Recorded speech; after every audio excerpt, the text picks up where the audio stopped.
Bonjour à tous, j'espère que vous allez super bien et bienvenue dans les capsules de ND Business. Aujourd'hui, on doit parler des femmes. Les femmes qui manquent le respect à leur mari parce qu'elles touchent déjà les miettes. Je vous présente Nadine, elle va vous donner le secret, comment elle a fait pour joindre sa vie de famille et sa vie entrepreneuriale. Comme vous la voyez là, c'est une dame impactante, une dame qui est dans le business, ça fait elle au moins 15 à 20 années d'expérience. Ce sont les figures comme ça que vous deviez imiter. Parce que quand on est une femme au foyer et qu'on est entrepreneur, on se doit de ne pas mélanger et de donner la place de l'homme à l'homme, donner la place du travail au travail. Ok, je donne la parole à Nadine. Ok, bonjour.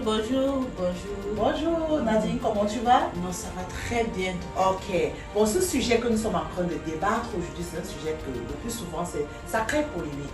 Ah oui, ok, ça c'est vrai. Dis-moi, toi avec ton expérience des années de mariage, avant que ton mari ne meure, est-ce que tu peux nous dire, parce que quand je vous voyais, je vous enviais, que bon, ça c'est un couple vraiment qui s'entend, ils travaillent ensemble, ils élèvent l'entreprise ensemble, ils sont toujours unis. Quel est ton secret? Mon plus grand secret, c'était d'abord l'amour. Il faut d'abord aimer la personne avec qui on est et que cette personne, ce soit pareil pour lui, qu'il puisse vous aimer. Oui, comme je disais tantôt, c'est l'amour des gens. L'amour doit être réciproque. On ne doit pas aimer l'argent, on ne doit pas aimer l'homme parce qu'il a ou bien la femme parce qu'elle a aussi. Et qu'est-ce que je faisais? Le travail était au travail et la maison, je gérais la maison. Donc quand j'arrivais au travail, je laissais tout ce qui venait de la maison avant d'arriver au travail. Et quand j'arrivais à la maison, tout ce qui concernait le travail, je laissais ça au travail. Donc je gérais maintenant ma vie de couple à la maison. Comme toute bonne femme soumise, quand on parlait de soumission, on ne parle pas d'esclavage.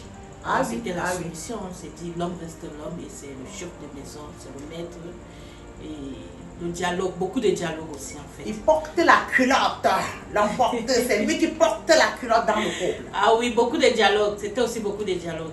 Et l'amour pour nos enfants, c'est ça qui nous a mené à tout résoudre ça, toutefois se lasser et se dire c'était de trop aujourd'hui, bien ça sera de trop demain. Ok, mais autre question. Mais quand tu te retrouvais parfois stressé par le travail, comment tu te comportais chez toi, une fois rentré? Comme je dis, le dialogue. Quand je rentrais, j'expliquais beaucoup plus mes difficultés et tout ce qui se passait au travail. Quand j'ai eu des problèmes, j'explique, je dis voilà ce qui s'est passé. Et lui aussi, avec ses années d'expérience, il essayait de me mettre sur le chemin. Parce que lui aussi, en tant qu'entrepreneur, il essayait de me mettre sur le chemin et me donner la conduite à tenir. Et quand je respectais la conduite à tenir, ça allait. Femme caviar là, vous m'écoutez, non? C'est pas parce que tu es entrepreneur, c'est pas parce que tu touches de l'argent que tu dois manquer le respect à ton mari.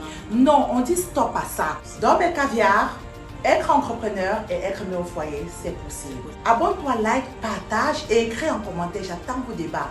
Les hommes comme les femmes, on doit débattre cela en commentaire. Oui. N'oubliez pas aussi de vous abonner chez ND Business, toutes nos plateformes TikTok, Instagram, YouTube, Facebook. Ça va faire boum. Ciao.